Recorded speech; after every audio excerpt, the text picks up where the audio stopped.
जय हिंद दोस्तों। अभी देखिए हाल ही में यूपी पुलिस री एग्जाम चल रहे हैं। तो दोस्तों उसमें जो भी जी के जीएस के क्वेश्चन पूछे गए हैं सेकंड शिफ्ट में, उस सभी का हम इसमें सटीक विश्लेषण मतलब उनका सभी का सही आंसर देखेंगे। इससे पहले हमने शिफ्ट बन के सभी क्वेश्चन को सटीक आंसर करवा दिया है। उस वीडियो का लिंक आपको इस वीडियो के डिस्क्रिप्शन बॉक्स में मिल जाएगा। दोस्तों बात करें क्वेश्चनों की, तो दोस्तों क्वेश्चन ज़्यादा टफ भी नहीं है, ज़्यादा ईजी भी नहीं है। 20 क्वेश्चन तो ऐसे हैं जो लगभग हर बच्चा का मतलब कर सकते हैं दोस्तों आप। बाकी कुछ क्वेश्चन ऐसे हैं जो आपको थोड़ा टफ लगेंगे, आपको इसमें तुक्का लगाना पड़ेगा। तो बाकी इसमें हमारे 37 से 38 क्वेश्चन पूरे पूछे गए हैं सेकंड शिफ्ट में, और पहली शिफ्ट में भी 38 क्वेश्चन पूछे गए थे। तो जो सेकंड शिफ्ट में जितने भी क्वेश्चन पूछे गए हैं उन सभी का इसमें हम सटीक आंसर देखने वाले हैं।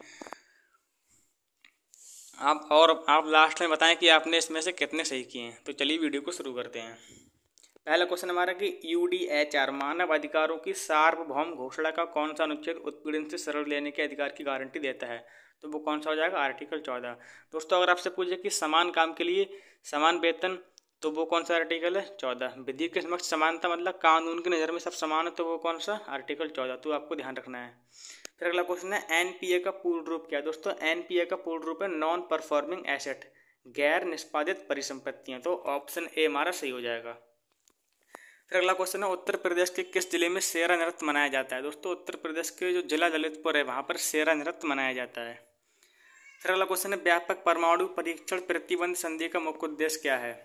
तो दोस्तों इसका उद्देश्य है ban all nuclear explosions for both civilian and military purpose, मतलब नागरिक और सैन्य दोनों उद्देश्यों के लिए सभी परमाणु विस्फोटों पर प्रतिबंध। फिर अगला क्वेश्चन दिया है इसमें कि अर्जुन पुरस्कार किस क्षेत्र में उपलब्धियों के लिए प्रदान किया जाता है। तो ये दोस्तों दिया जाता है खेल के क्षेत्र में। फिर अगला दिया है कि इंडियन बिन्स फ्रीडम किसकी आत्मकथा है। दोस्तों इंडिया बिन्स फ्रीडम किसकी आत्मकथा है। तो ये अबुल कलाम आज़ाद की है। दोस्तों जो अबुल कलाम आज़ाद हैं ये कांग्रेस के सबसे नौजवान अध्यक्ष हुए थे, ये भी आपको ध्यान रखना है। बात करें इसमें सुभाष चंद्र बोस, तो सुभाष चंद्र बोस ने 1939 में फॉरवर्ड ब्लॉक की स्थापना की थी, आपको ध्यान रखना है। तो बाकी हमारे इंडिया वन फ्रीडम किसके आत्मकथा है, तो अबुल कलाम आज़ाद। फिर इसमें अगला क्वेश्चन दिया है 2016 के विमुद्रीकरण के बाद आरबीआई को कितने प्रतिशत 500 और 1000 रुपये के नोट प्राप्त हुए। तो कितने हुए दोस्तों, 98.96%, मतलब 98.96%। आपको ये ध्यान रखना है।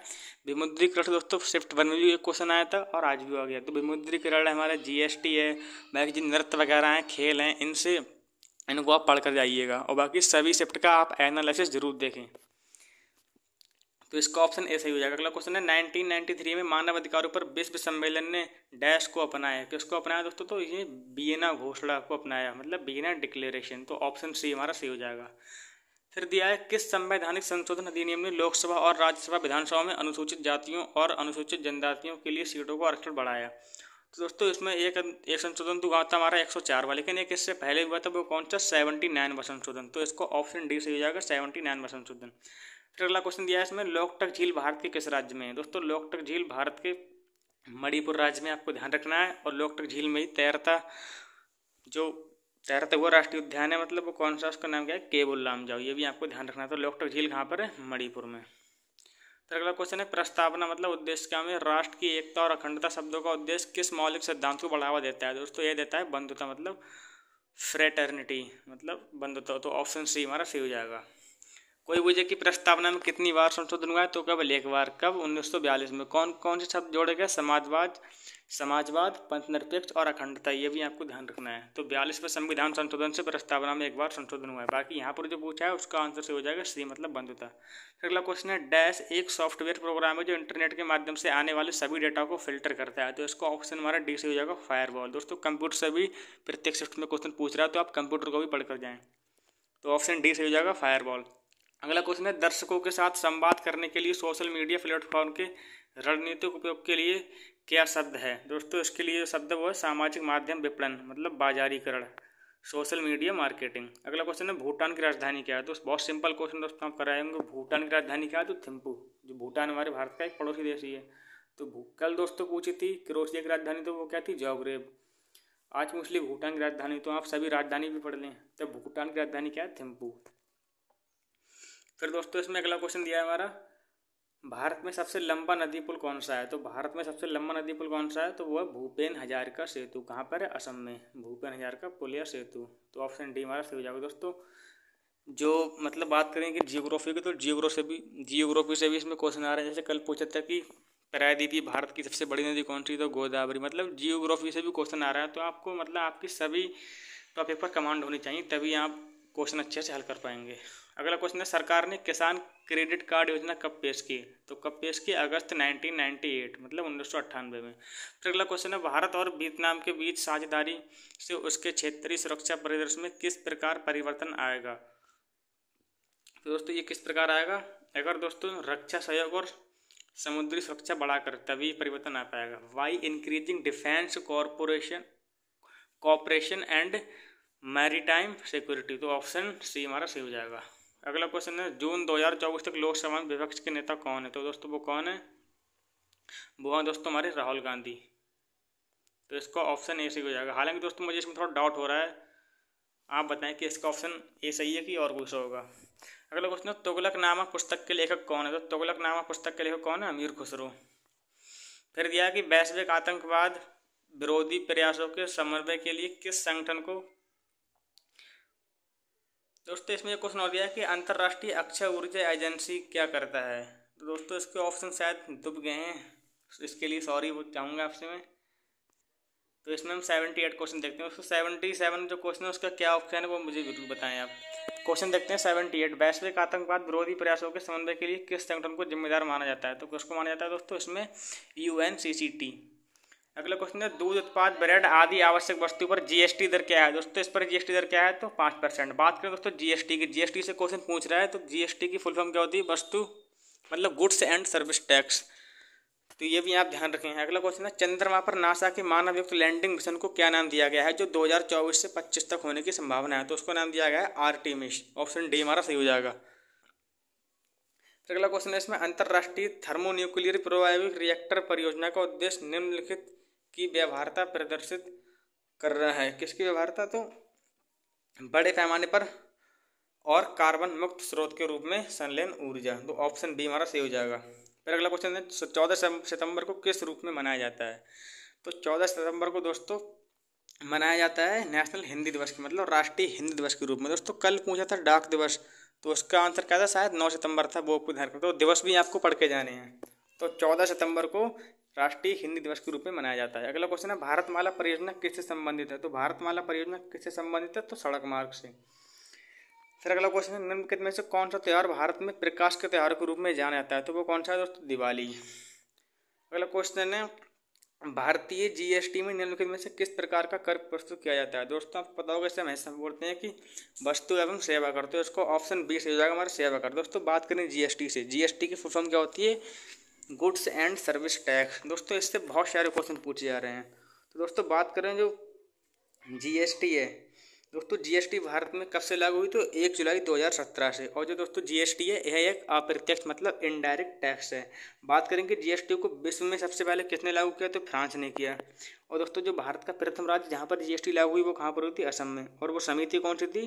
तो विजय केलकर समिति, यह भी आपको ध्यान रखना है। बात करें दोस्तों GST अंक का जो कोड होता है वो कितना का होता है? तो 15 अंक का। और GST के ब्रांड एम्बेसडर कौन है? तो अमिताभ बच्चन। अभी क्वेश्चन ही कल वाली मतलब फर्स्ट शिफ्ट में पूछा भी था। ये दोस्तों सभी महत्वपूर्ण पॉइंट हैं। बात करेंगे GST को लेकर हमारे भारतीय संविधान में कौन सा संशोधन हुआ? तो 101वां संविधान संशोधन। और समिति मैंने बता दी कौन सी थी आपको? विजय केलकर समिति। तो GST के बारे में आप अगर ये सभी पॉइंट याद रखेंगे तो आपको ये हो सकता है अगली शिफ्ट में आपके काम आ जाए। फिर अगला क्वेश्चन दिया है, भारत में 2020 में कौन सा राज्य मसालों का प्रमुख उत्पादक राज्य था? 1 मिनट दोस्तों, ये क्वेश्चन रहेगा कि निम्नलिखित में से किससे पहली बार बुनियादी शिक्षा का विचार प्रतिपादित किया? तो किसने किया दोस्तों? ये किया था महात्मा गांधी ने। किस पत्रिका में? तो हरिजन नामक पत्रिका में। ये भी आपको ध्यान रखना है। अगला क्वेश्चन है, 2020-21 में कौन सा राज्य मसालों का प्रमुख उत्पादक राज्य था? तो कौन सा था दोस्तों? इसमें मध्य प्रदेश। फिर दिया है, प्रथम lifetime disturbing the peace award शांति भंग का आजीवन पुरस्कार का प्राप्तकर्ता कौन है? तो दोस्तों वो कौन है? सलमान रुश्दी। अगला क्वेश्चन है, सबसे कम लिंग अनुपात वाला राज्य कौन सा है? तो वो कौन सा है दोस्तों? हरियाणा। सबसे अधिक वाला कौन सा है? तो वो दोस्तों हमारा केरल। अब बात करें कि उत्तर प्रदेश का लिंग अनुपात कितना है? तो 912। दोस्तों ये हम बात कर रहे हैं 2011 की जनगणना के अनुसार। 2011 की जनगणना आप कंप्लीटली पढ़ लें, उससे आपकी अन्य शिफ्ट में भी क्वेश्चन पूछे जाएंगे। फिर दिया इसमें कि जनसंख्या घनत्व है, मतलब जनसंख्या घनत्व सूत्र क्या है, तो इसमें उसका ऑप्शन सी हो जाएगा, जनसंख्या बटे स्पेस, मतलब कुल जनसंख्या बटे कुल क्षेत्रफल। दोस्तों जब हमें किसी क्षेत्र की अगर जनसंख्या घनत्व निकालना है तो उसके लिए हमें उसको कुल जनसंख्या और उसकी कुल क्षेत्रफल पता होना चाहिए। बात करेंगे जो भारत में दोस्तों सबसे कम जनसंख्या किस राज्य में है, तो सिक्किम में। और भारत का सबसे कम जनसंख्या घनत्व वाला राज्य कौन सा है, तो वो अरुणाचल प्रदेश। ये भी आपको ध्यान रखने सभी महत्वपूर्ण पॉइंट है। तो ऑप्शन सी हमारा सही हो जाएगा, DN एस, मतलब संख्या बटे स्पेस। अगला क्वेश्चन दिया है बायोमेट्रिक प्रौद्योगिकी एक का एकीकरण, मतलब बायोमेट्रिक प्रौद्योगिकी का एकीकरण भारत के आंतरिक सुरक्षा ढांचे को कैसे बढ़ाता है। तो कैसे बढ़ाता है दोस्तों, पहचान और सत्यापन प्रक्रियाओं में सुधार करके। जैसे मान दोस्तों कभी हम आधार कार्ड से करवाने जाते हैं, तो जैसे अगर हमें अपने फिंगर या फोटोज अपडेट कराने हैं तो उसमें ऑप्शन आता है बायोमेट्रिक वाला, उस पर हमें टिक करना होता है। तो उसी प्रकार का क्वेश्चन दिया है। अगला क्वेश्चन है 1928 में बारडोली सत्याग्रह का नेतृत्व किसने किया। दोस्तों बहुत ही इजी क्वेश्चन है, किसने किया, इसका सरदार वल्लभ भाई पटेल ने। और इसी में इस वल्लभ भाई पटेल ने उनको सरदार की उपाधि मिली थी इसी आंदोलन में, इस सत्याग्रह में। फिर दिया है कि 2021 में इंस्टाग्राम को इंटरनेट पर दुनिया भर में सबसे अधिक इस्तेमाल किए जाने वाले सोशल मीडिया प्लेटफॉर्म में स्थान दिया गया है। तो कौन सा दिया गया, मतलब चौथा। दोस्तों चौथे स्थान पर है जो इंस्टाग्राम पूरी दुनिया में सबसे ज़्यादा यूज़ किया जाता है। अगला क्वेश्चन है चीन ने तिब्बत पर कब आक्रमण किया। दोस्तों चीन ने तिब्बत पर आक्रमण कब किया, तो किया 1950 में। ऑप्शन बी हमारा सही हो जाएगा। अगला क्वेश्चन है निम्नलिखित में से किस जीव को जल प्रदूषण का जैव संकेतक माना जाता है। तो किसे, मतलब मेढक को, क्योंकि दोस्तों जो मेढक है वो ज़्यादातर पानी में ही रहता है। हालांकि हमारा ऑप्शन सी से हो जाएगा मेढक। फिर दोस्तों इतने ही क्वेश्चन थे हमारा इसमें दिया है। फिर अगला क्वेश्चन ये दोस्तों रीजनिंग का हो जाएगा, इन्फॉर्मेशन के ये नहीं देखेंगे हम, हालांकि रीजनिंग क्वेश्चन है। अगर आपको इसकी भी चाहिए रीजनिंग की वीडियो एनालिसिस तो कमेंट कर दें। तो दोस्तों ये हमारे सभी क्वेश्चन थे जिनका हमने बिल्कुल सटीक उत्तर देखा। केवल इसमें एक क्वेश्चन छूट गया 77 वाला, उसके दोस्तों ऑप्शन मुझे नहीं मिले थे, तो आप बता दें कि उसका क्या आंसर सही होगा। बाकी अगर आपको किसी क्वेश्चन के आंसर में डाउट हो तो कमेंट करें, और नेक्स्ट वीडियो किस टॉपिक पे चाहिए उसके लिए भी कमेंट करें। और हालांकि जो हमारी फर्स्ट शिफ्ट है उसकी वीडियो जरूर देखें, आपको इस वीडियो के डिस्क्रिप्शन बॉक्स में उसका लिंक मिल जाएगा। और आपका जो पेपर दोस्तों आज 24 तारीख को, तो आप भी आज 23 तारीख को, तो आपका ही पेपर आज होगा। और जैसे कल आपके 24 तारीख को तो भी आपका पेपर होगा। तो आपके जितने भी दोस्तों का पेपर हो उनको बता दें कि सभी वीडियो का एनालिसिस जरूर देखें, और बाकी सभी टॉपिक पर आपकी कमांड होनी चाहिए, तभी आपका एग्जाम क्लियर हो पाएगा। तो ये थे हमने GK GS के सभी क्वेश्चन देखे सटीक उत्तर। अगर किसी क्वेश्चन में डाउट हो तो कमेंट करें। मिलते हैं नेक्स्ट वीडियो में। जय हिंद, जय भारत।